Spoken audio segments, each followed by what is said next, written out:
Halo sahabat, apa kabar? Berjumpa kembali dengan saya Matias Putra di channel Matias Putra. Minggu lalu tidak sempat upload wisdom oleh karena ada kesibukan yang tidak bisa ditinggal.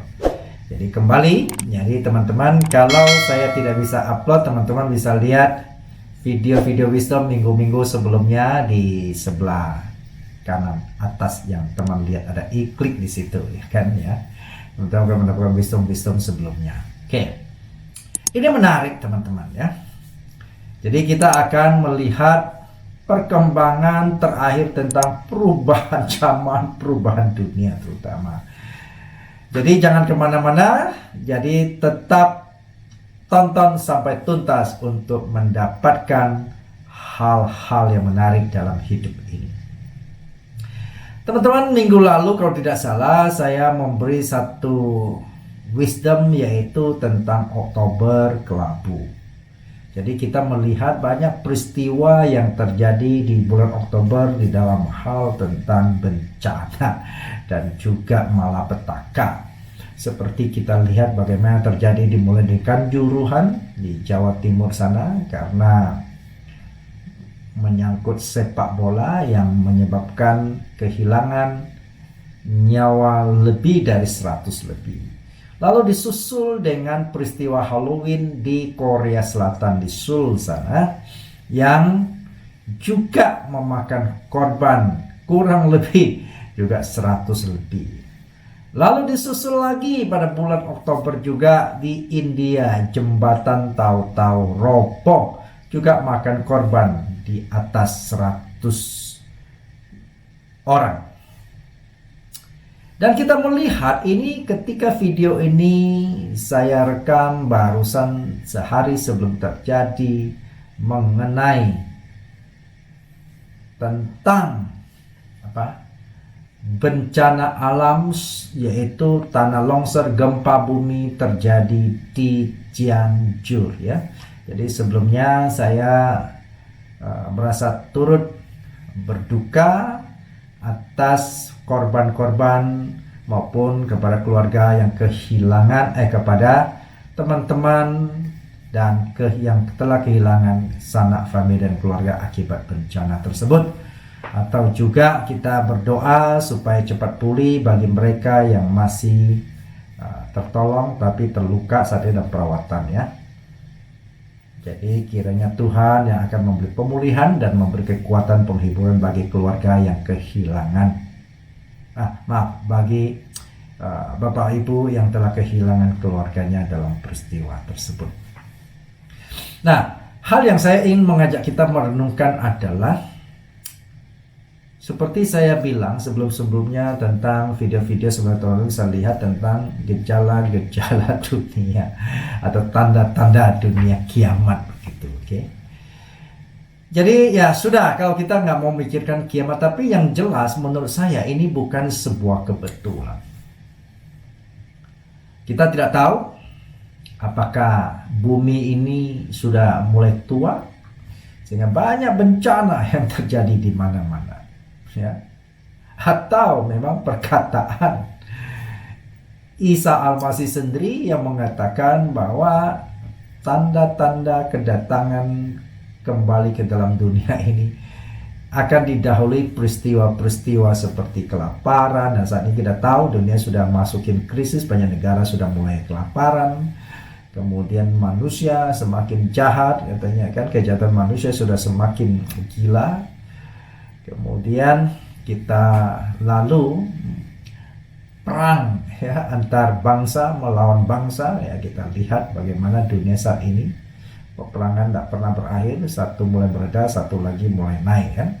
Kita melihat perang Rusia Ukraina belum selesai, kemarin sudah mulai panas lagi antara Kosovo Serbia kan.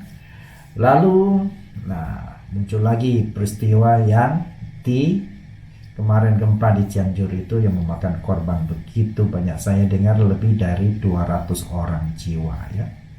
Dan pengungsi sampai puluhan ribu dan rumah bangunan banyak yang rusak ya kalau kita lihat video-video yang ada. Jadi apakah kita anggap ini masih kebetulan?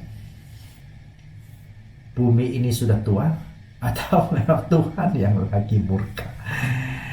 Nah, bagaimana gitu? Udah, kita tidak mau spekulasi seperti ini, oke? Jadi bagaimana bagi kita yang masih bertahan di dalam keadaan, dan paling tentu kalau kita bisa membantu ya lewat saluran bantuan, ya kita bisa memberikan bagi mereka yang terkena musibah saat ini.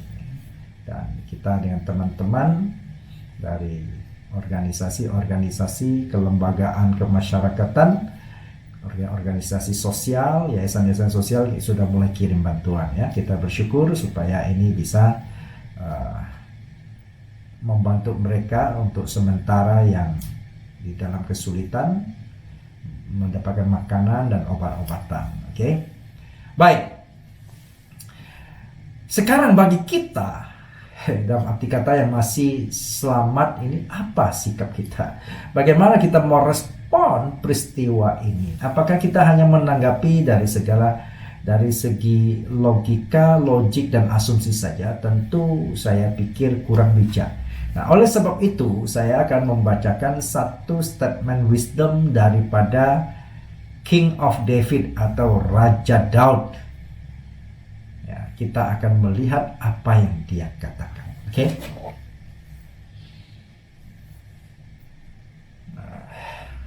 Raja Daud berdoa. Dia mengatakan begini. Selidikilah aku, ya Allah, dan kenalah hatiku. Ujilah aku dan kenalah pikiran-pikiranku.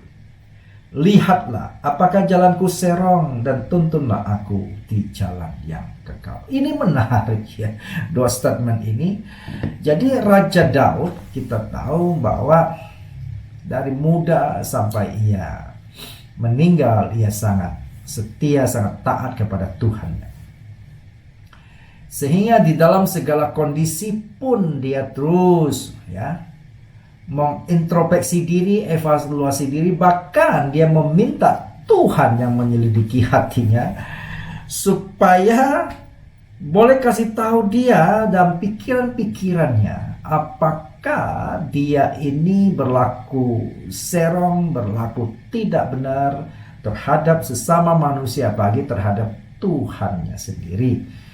Sehingga dia minta Tuhan, kalau itu yang terjadi, Tuhan bantu dialah untuk meluruskan jalannya yang serong.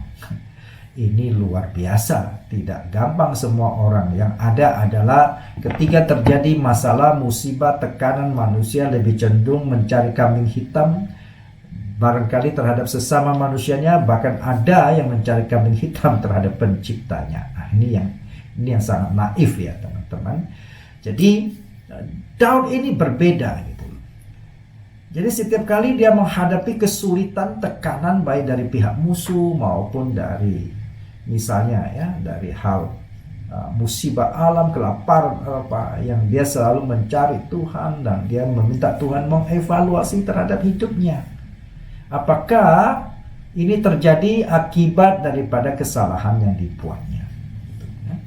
Nah, kita tahu hari ini ada banyak orang adalah lebih cenderung ketika situasinya tidak enak, tidak sesuai harapannya, dia lebih cenderung mencari kambing hitam. Dia menyalahkan sana, menyalahkan sini, dan lain sebagainya. Dan dia lupa dengan siapa dirinya. Nah, ini yang berbeda dengan statementnya atau wisdom daripada Daud yang luar biasa.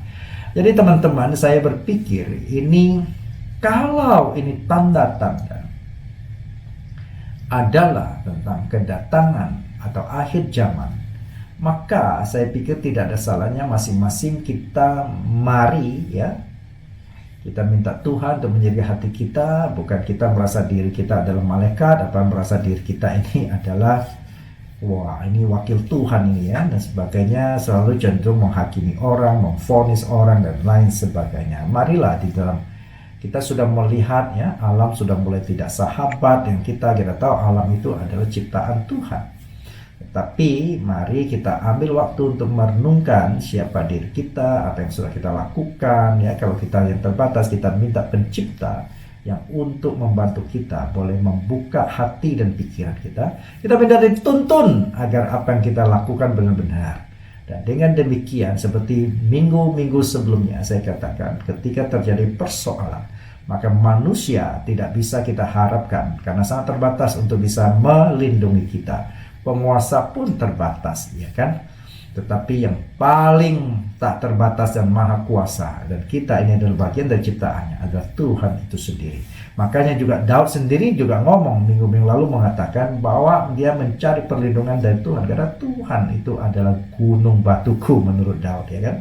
Dia perlindunganku gitu loh. Siapa yang bisa? Maksudnya siapa yang bisa mengalahkan dia, ya, atau siapa yang bisa menyelamatkan dia dari serangan musuh, dari musibah, dari apa selain daripada Tuhan itu sendiri yang maha kuasa. Jadi oleh sebab itu, mari melalui peristiwa ini teman-teman, kita carilah kepada Tuhan kita yang hidup, yang bisa menolong kita. Oleh karena manusia semua itu terbatas, oke? Termasuk para penguasa pun tetap terbatas, tetapi pertolongan Tuhan itu tidak pernah terlambat. Ini yang dimengerti oleh si Raja Daud ini. Oke, teman-teman, salam sukses dan salam wisdom buat kita semua.